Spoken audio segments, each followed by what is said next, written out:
या कुन्देन्दुतुषारहारधवला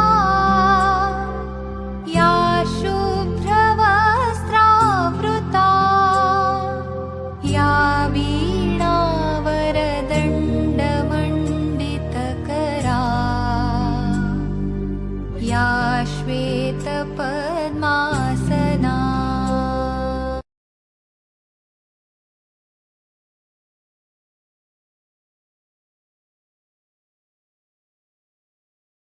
good morning વિદ્યાર્થી મિત્રો, કેમ છો? મજામાં ને? ચાલો આજે આપણે રોજિંદા જીવનમાં ઉપયોગી એવો સરસ મજાનો વિષય ગણિત વિષયમાં અભ્યાસ કરીએ. ગણિત વિષયમાં અભ્યાસનો શરૂઆત કરતા પહેલા હું તમને એક સરસ મજાનું વાક્ય કહું જે તમને બહુ હિંમત આપશે. ઘણીવાર એમ થાય ને આ કામ બહુ જ અઘરું છે, ત્યારે તમારે આ વાક્ય યાદ કરવાનું બહુ જ તમને હિંમત આપશે. એ વાક્ય છે થિંગ્સ આર નોટ ડિફિકલ્ટ. એનો મતલબ થાય છે કે કોઈ પણ વસ્તુ અઘરી હોતી નથી. આ વાક્ય તમે જ્યારે પણ એમ થાય ને કે આજે બહુ જ કામ છે, આ કામ બહુ અઘરું છે, મારાથી નહીં થાય, ત્યારે તમારે આ વાક્યનો વિચાર કરવાનો. એટલે તમને એવું લાગશે કે કોઈ પણ કાર્ય અઘરું નથી અને તમે કામ કરવા માંડશો અને તમને ખરેખર એ સમયે બહુ જ હિંમત મળશે. તો ચાલો હવે આપણે ગણિત વિષયમાં અભ્યાસ કરીએ. ગણિત વિષયમાં આગળ અભ્યાસ કરતા પહેલાં હું તમને કેટલાક પ્રશ્નો પૂછું છું જેનો તમારે જવાબ આપવાનો રહેશે. પહેલો પ્રશ્ન છે 9ના 3 ક્રમિક ગુણિતો જણાવો. તમે બોલો. ખૂબ સરસ. પહેલો ગુણિત છે x, બીજો x પ્લસ 9 અને ત્રીજો ગુણિત છે x પ્લસ 18. આ ગુણિત આપણે ધારીશું ત્યારે આપણને પ્રશ્નનો જવાબ મળશે. હા, એક ચતુર્ભુજ સમીકરણ. બીજો છે બે સંખ્યાનો ગુણોત્તર 4/3 છે અને તેમની વચ્ચેનો તફાવત 12 છે. તફાવત 12 આપ્યો છે, તો બંને સંખ્યા શોધો. તમે બોલો. ખૂબ સરસ. x ની વેલ્યુ આપણને મળશે 12, તો 4 × 12 જવાબ મળશે 48. એટલે પહેલી સંખ્યા 48 અને બીજી સંખ્યા થશે 3 × 12 બરાબર 36. એટલે બીજી સંખ્યા મને મળી 36. હા, બે સંખ્યાઓ 48 અને 36 છે. સમીકરણનો ઉકેલ કોને કહેવાય? તમે બોલો.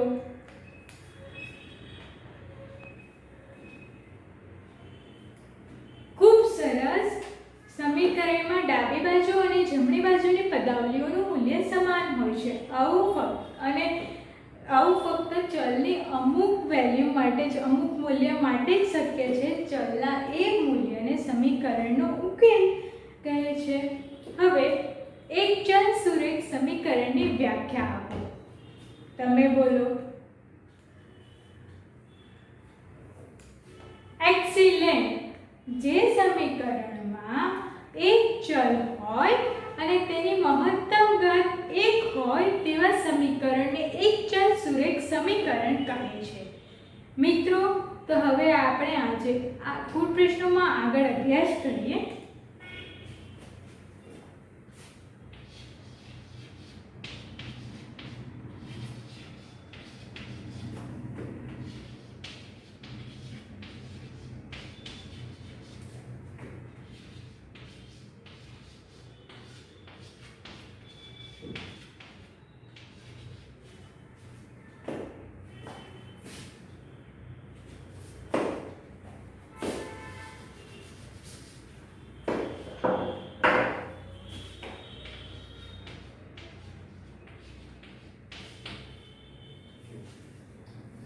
પહેલો દાખલો છે સ્વાધ્યાય 2.2 નો 11.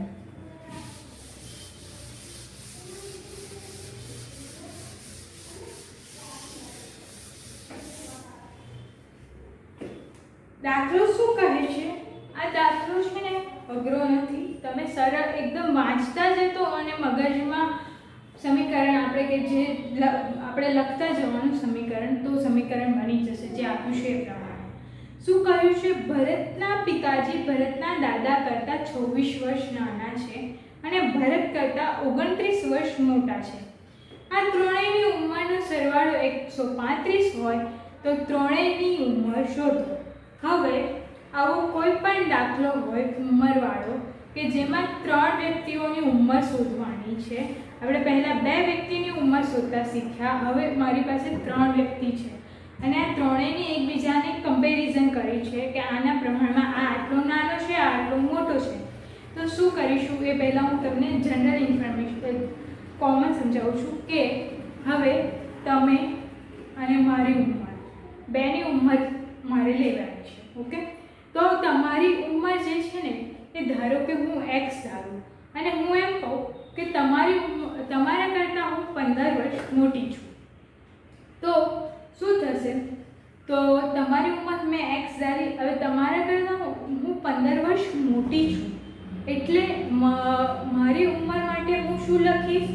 x + 15. હવે હું એમ કહું કે તમારા કરતાં તમારો ભાઈ 5 વર્ષ નાનો છે, તમારો ભાઈ તમારા કરતાં 5 વર્ષ નાનો છે, તો એની ઉંમર માટે હું શું લખીશ? નાનો છે એટલે x - 5. 5 વર્ષ નાનો છે તમારી ઉંમર કરતાં એમની 5 વર્ષ નાનો એટલે x - 5 થશે. આ થયું જનરલ. હવે ક્યારેક એવું થાય કે આપણે આ ત્રણેય કરતાં બીજી રીતે પણ દાખલો થાય, એ હું તમને દાખલામાં જ સમજાવું છું. તો ચાલો આપણે જોઈએ.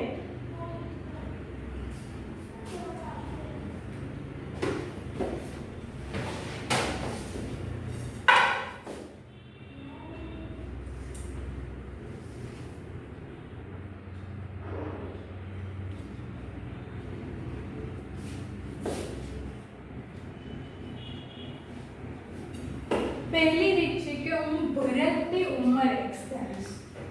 હું જો ભરતની ઉંમર x ધારીશ તો મને એવું કીધું છે, ભરતની કમ્પેરિઝન કેવી રીતે થઈ છે કે ભરતના પિતાજી ભરત કરતાં 29 વર્ષ મોટા છે. 29 વર્ષ મોટા છે એટલે આપણને ત્યાં તો સીધું ખબર પડી જાય કે ધારો કે હું ભરતની ઉંમર x લઉં ધારું તો ભરતના પિતાજીની ઉંમર 29 વર્ષ મોટા એટલે x + 29 આવી જશે. એ તો મને સીધી ખબર પડે છે. પણ કીધું છે કે ભરતના પિતાજી ભરતના દાદા કરતાં 26 વર્ષ નાના છે. હવે શું કીધું છે? ભરતના પિતાજી એના દાદા કરતાં 26 વર્ષ નાના છે અને આપણે ભરતની ઉંમરને x લીધું છે. તો પછી ભરતના પિતાજી એના દાદા કરતાં 26 વર્ષ નાના છે, તો એમ કહી શકાય કે ભરતના દાદા ભરતના પિતાજી કરતાં 26 વર્ષ મોટા છે. હું જેવું આ કહીશ એટલે તમે કહી દેશો કે હા, તો પછી ભરતના પિતાજીની જે ઉંમર આપણે લીધી છે એમાં હું 26 વર્ષ ઉમેરીશ એટલે મને મળી જશે ભરતના દાદાજીની ઉંમર. હા, તો એવું જ છે. આ જ વાક્યનું સમાનાર્થી વાક્ય શું થાય છે કે ભરતના દાદાજી ભરતના પિતાજી કરતાં 26 વર્ષ મોટા છે. આપણે ખાલી દાદાજીને આગળ લીધા ને એવી રીતે આગળ પાછળ કર્યા અને વાક્યને એ કરી દીધું તો આપણને સરળતાથી ખબર પડી ગઈ. તો શું થાય? કૂટ પ્રશ્નમાં આવું જ હોય છે કે તમને થોડા ઘણા કૂટ પ્રશ્નો છે ને આવી રીતે ગૂંચવવા માટે મૂકે છે વાક્ય, તો તમારે આવું સમજવાનું. તો અહીં હું શું લઈશ? ભરતના પિતાજી ભરતના દાદા કરતાં 26 વર્ષ નાના એટલે ભરતના દાદા એમના પિતાજી કરતાં 26 વર્ષ મોટા છે. પિતાજી કરતાં 26 વર્ષ મોટા એટલે શું લખ્યું? x. આ જે ભરતના પિતાજીની ઉંમર છે એમાં મેં 26 ઉમેર્યા તો મને મળ્યા x + 55. બરાબર. હવે આ થઈ મેં ભરતની ઉંમર ધારીને આ બંનેની ઉંમર લીધી. હવે હું એમ વિચારું કે ચાલો મારે ભરતના પિતાજીની ઉંમરને જ x લઈ લેવું છે, તો પણ દાખલો થશે, તો પણ સરળતાથી દાખલો થશે. તો કેવી રીતે થશે કે ભરતના પિતાજીની ઉંમર જો મેં x લઉં છું તો ભરતની ઉંમર શું થશે? તો આમાં એવું આપ્યું છે કે ભરતના પિતાજી ભરત કરતાં 29 વર્ષ મોટા છે. હવે મોટા છે અને મેં ભરતના પિતાજીની ઉંમર ધારી છે. તો ભરતની ઉંમર, ભરત એમના પિતા કરતાં નાનો છે, એટલે ભરતની ઉંમર જ્યારે આવશે ત્યારે મારે એની બાદબાકી કરવી પડશે. એટલે ભરતની ઉંમર મેં x - 29 વર્ષ નાના છે એટલે 29 લીધી કે જેથી મને આ કિંમત મળી. હવે ભરતના આના પરથી તમને ભરતના પિતાજી અને દાદાજીની ઉંમર એટલે કે ભરતના દાદાજીની ઉંમર આપણે સરળતાથી લઈ શકીએ. જો ભરતના પિતાજીની ઉંમર x હોય અને ભરતના દાદા 26 વર્ષ, ભરતના પિતાજી એમના દાદા કરતાં 26 વર્ષ નાના છે એટલે ભરતના દાદાની ઉંમર શું થશે? x + 26. પહેલા તમારે મગજમાં શું સેટ કરવાનું એ તમને કહું. આવું કોઈ પણ ઉદાહરણ કે કોઈ પણ કોઈ પ્રશ્ન આવે, તમારે કોઈ પણ ભરત છે, રિયા છે, કોઈ પણ નામ છે એની જગ્યાએ તમારે તમારે પોતાને મૂકી દેવાના અને પછી શું કરવાનું? મારા પિતાજીની ઉંમર, મારા દાદાજીની ઉંમર, અથવા મારા મમ્મીની ઉંમર, મારા નાનીની ઉંમર, અથવા મારા બહેનની ઉંમર, મારા ભાઈની ઉંમર, આવી રીતે તમારે તમારી પોતાને મૂકવાનું અને એ સાથેના બધા સંબંધો જોડવાના.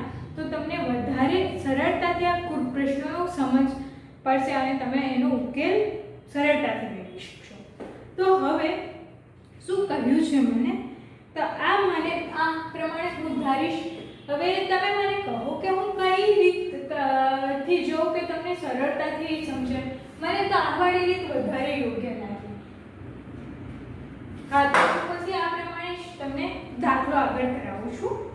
તો મેં શું ધાર્યું છે? ધારો કે ભરતના પિતાજીની ઉંમર x છે અને ભરતની ઉંમર x - 29 છે. તો આપણે જોઈ લઈએ. ચાલો સ્વાધ્યાય 2.2 નો 11. હવે અહીં મેં ધારી જ લીધું છે એટલે હું દાખલાની શરૂઆત ડાયરેક્ટ જ કરીશ. હવે શું કીધું છે મને? આ ત્રણેયની ઉંમરનો સરવાળો 135 આપ્યો છે. એટલે ત્રણેયની ઉંમર એટલે શું? આની ઉંમર વત્તા આની ઉંમર વત્તા આની ઉંમર, આનો સરવાળો મને આપ્યો છે 135. તો શું કહીશું? ત્રણેયની ઉંમરનો સરવાળો x વત્તા x - 29 સોરી x - 29 વત્તા x - +26 બરાબર 135. હવે આ x ને આ x કેટલા થયા? 3x એટલે 3x. હવે -29 + 26 કેટલા મળશે મને? -3 બરાબર 135. તો મને શું મળ્યું? 3x બરાબર 135 + 3 એટલે મને શું મળ્યું અહીં? 3x બરાબર 138. તો x બરાબર શું મળ્યું મને અહીં? 138/3. તો x ની કિંમત મને શું મળી? 46. હવે મેં x કોને લીધા છે? ભરતના પિતાજી. તો ભરતના પિતાજીની ઉંમર બરાબર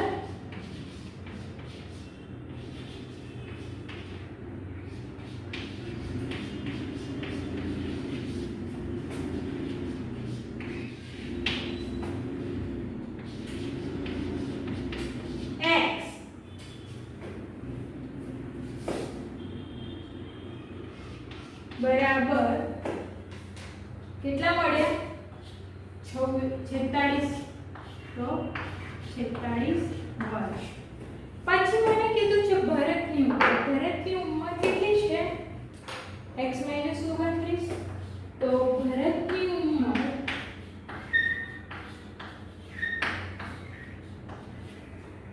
બરાબર x - 29 મને શું મળ્યું? તો 46 માઈનસ 29, તો આ મળશે મને 17 વર્ષ.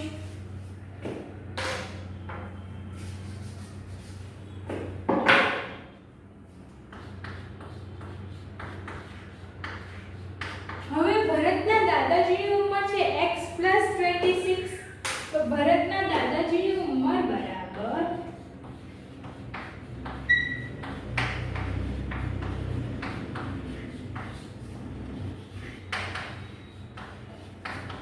x + 29, તો શું થશે?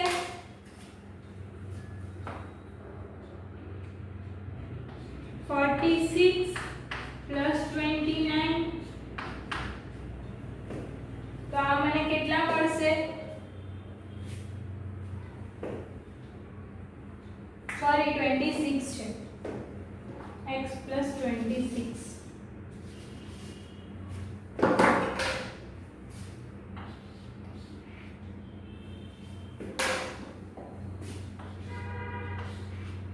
તો આ મને કેટલા મળશે?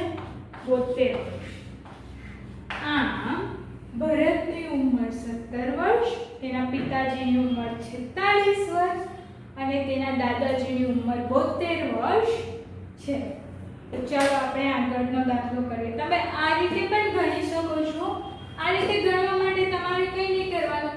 આ બધાનો સરવાળો બરાબર 135 મૂકી દેવાના. પછી તો તમને આવડે જ છે. તમે બંને રીતે કરી શકો છો. તમને જે સરળ લાગે, જે ધારવામાં એમ સરળ પડે એ લઈ લેજો. વાંધો નહીં આવે.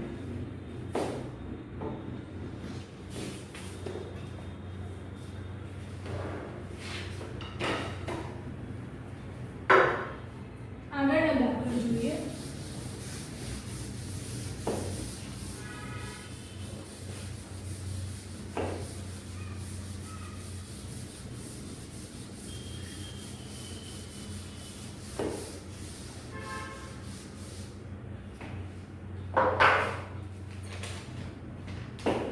બારમો દાખલો છે સ્વાધ્યાયનો.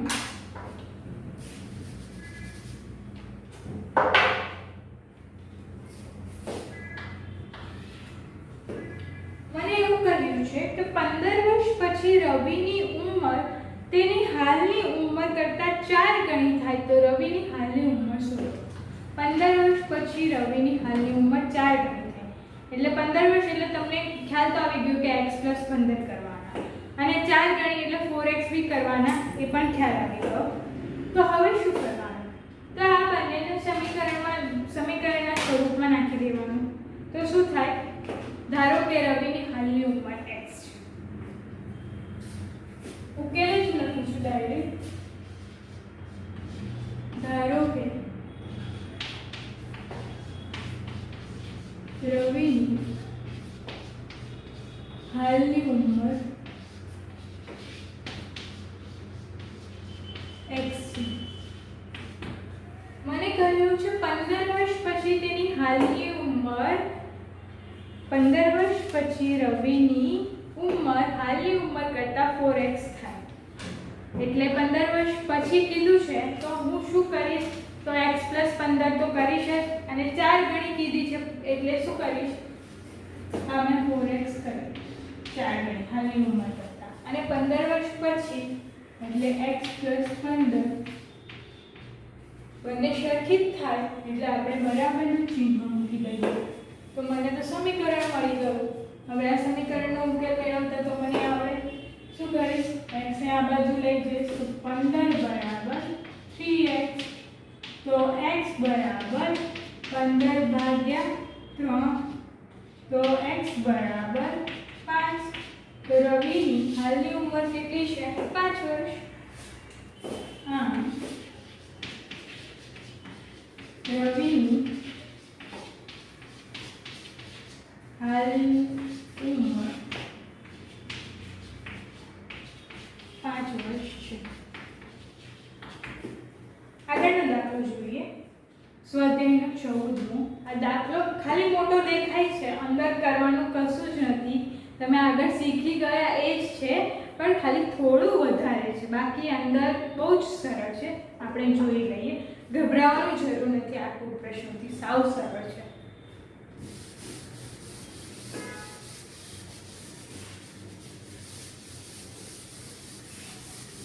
મેં તમને કહ્યું ને, things are not difficult.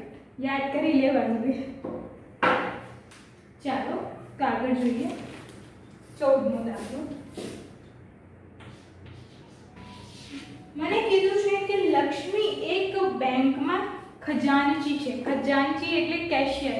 એની પાસે બધા પૈસા, બેંકનો બધો હિસાબ એની પાસે હોય. તેની પાસે અનુક્રમે ₹100, ₹50 અને ₹10ના મૂલ્યની ચલણી નોટો છે. કયા કયા મૂલ્યની વાત કરી છે એ આપણે નોટ કરી લઈએ, જેથી આપણને ભૂલ ન પડે. નોટ કરતા જ જવાનું. ₹100, ₹50 અને ₹10. આની વાત કરવામાં આવી છે. હવે કહ્યું છે કે આ સંખ્યાનો ગુણોત્તર 2:3:5. શું કીધું છે ગુણોત્તર? ખાસ ધ્યાન રાખવાનું. આ 2:3:5. હવે આના પરથી તમને નોટની સંખ્યા ગણતા તો આવડે, તો બસ એ જ કરો. પછી આગળની રકમ આપણે પછી વાંચીએ. પહેલા આટલું કરી લઈએ કે નોટની સંખ્યા એ પ્રમાણે થોડુંક વાંચીને કંઈ આપણે દાખલો સ્ટેપ કરી શકાય છે. પછી આગળ જેમ જેમ વાંચતા જઈએ તેમ કરતા જવું. ઉકેલ લખીએ.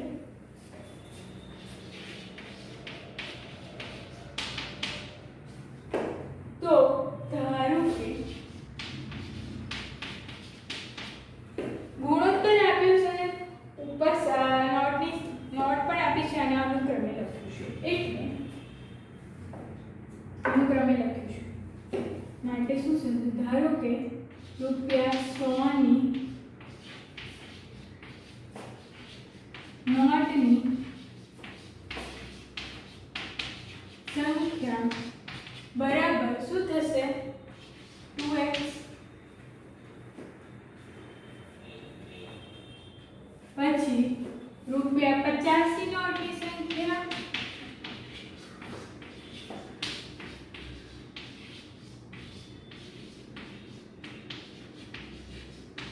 કેટલી થશે? 3x. અને ₹10ની નોટની સંખ્યા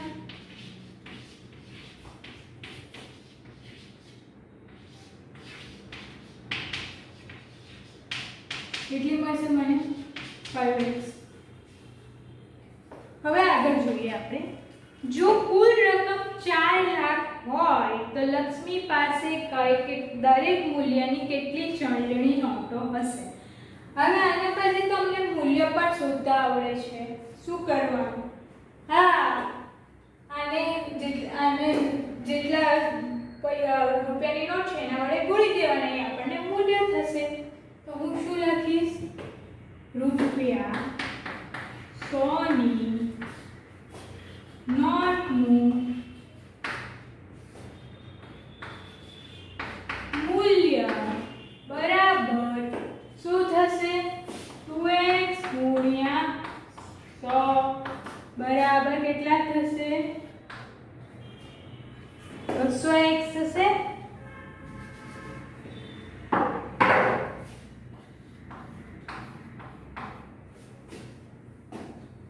પછી ₹50ની નોટનું મૂલ્ય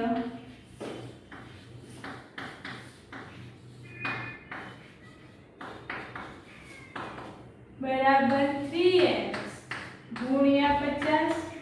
તો આ કેટલા થશે? 150x. અને ₹10ની નોટનું મૂલ્ય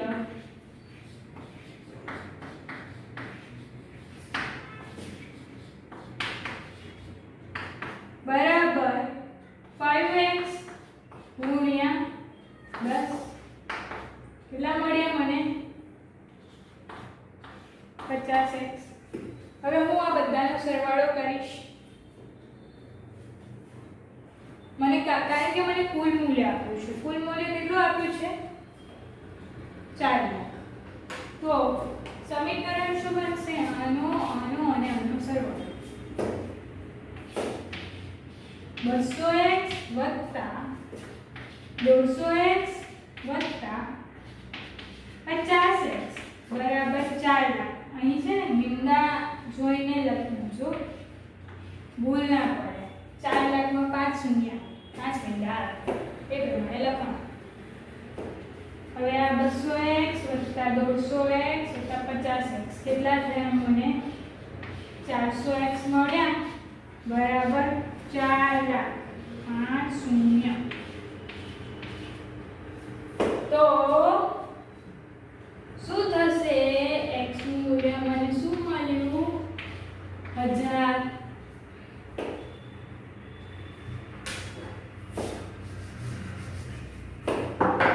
Therefore, x બરાબર 4 લાખ ભાગ્યા 400 અને 1000 વળ્યું. તો x બરાબર 1000. આના પરથી આપણને નોટની સંખ્યા મળી જાય. આપણે ચલણી નોટની સંખ્યા જ પૂછ્યું છે, તો ચાલો લખી દઈએ.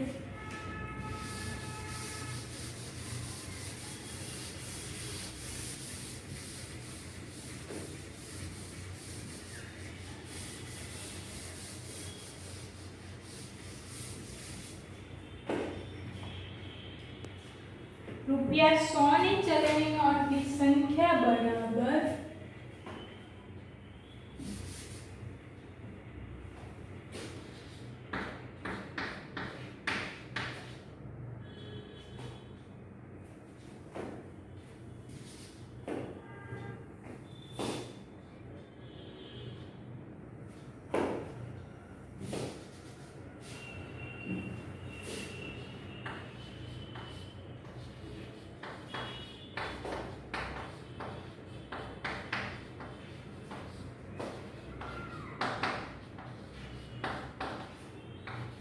2x બરાબર 2 ગુણ્યા 1000. 2000 નોટ 100 ની હશે. રૂપિયા 50 ની ચલણી નોટની સંખ્યા બરાબર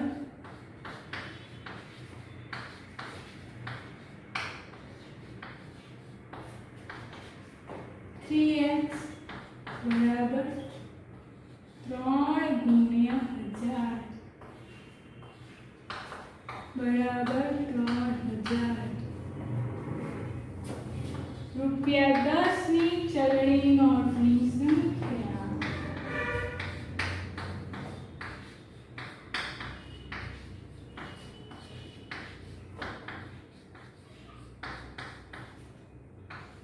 x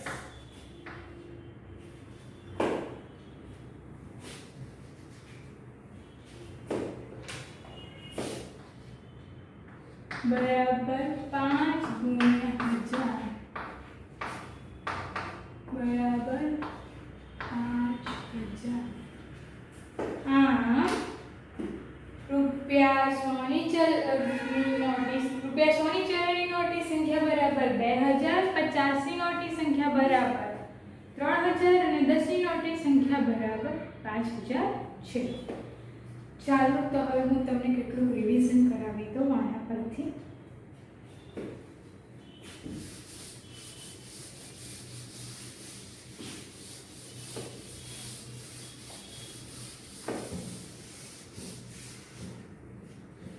રિવિઝનનો દાખલો હું તમને એક આપું છું. એ છે સ્વાધ્યાયનો 13મો દાખલો. મને એવું કહ્યું છે કે કોઈ એક સમય સંખ્યાને 5/2 વડે ગુણ 5/2 વડે ગુણી અને પરિણામમાં 2/3 ઉમેરતા એ જે પરિણામ મળે ને એમાં પરિણામમાં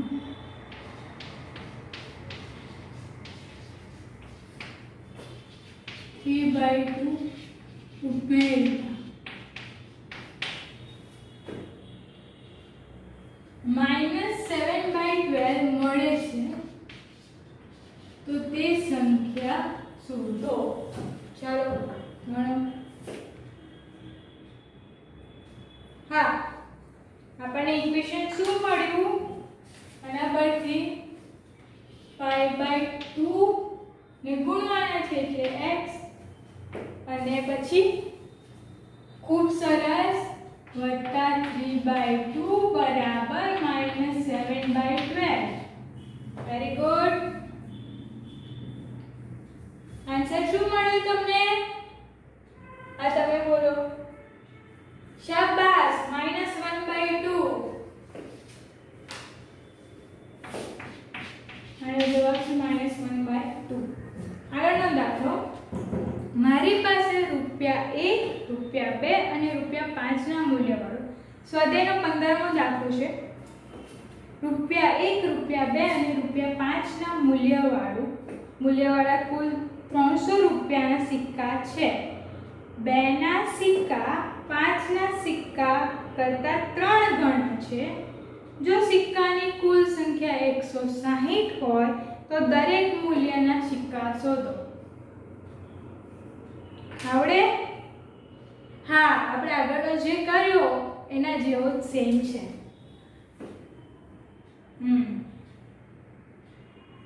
હા બોલો તમે. Very good. હા, એ આવશે. શાબાશ. હા બોલો, શું થયું? હા, એને ઇક્વેશનમાં મૂકી દેજો એટલે તમને જવાબ મળશે.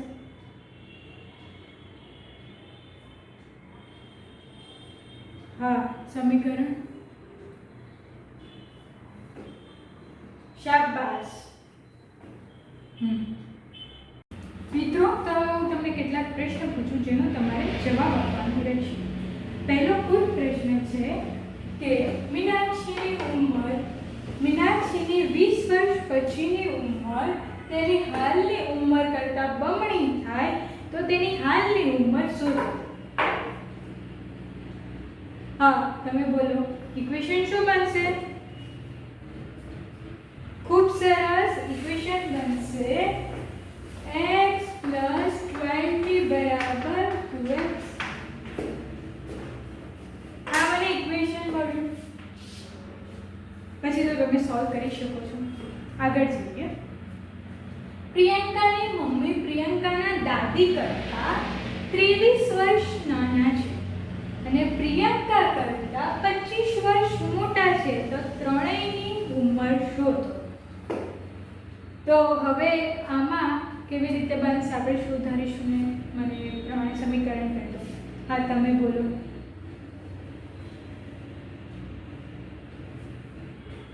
ખૂબ સરસ. પ્રિયંકાની મમ્મીની ઉંમર આપણે ધારીશું. હું અહીં લખું છું. ઇક્વેશન આપણે જે ધારવાનું છે હું અહીં લખું છું. પ્રિયંકાની મમ્મીની ઉંમર આપણે x ધારીશું.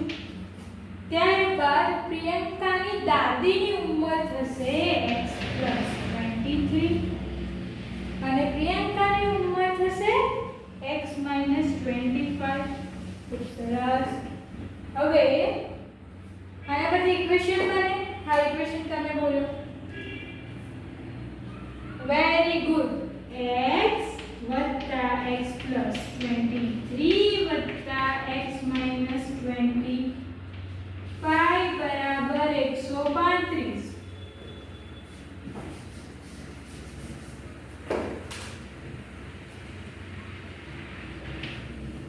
હવે એક સંખ્યાને 3/2 વડે ગુણી પરિણામમાં 4/3 બાદ કરતા પરિણામ મને મળે છે. આ બાદ કરતા જે મળે એ મને મળે છે -3/7. તો તે સંખ્યા શોધો. હા બોલો તમે. હા, સમીકરણ બોલો. શું બનશે? 3/2x -4/3 બરાબર -3/7. Very good.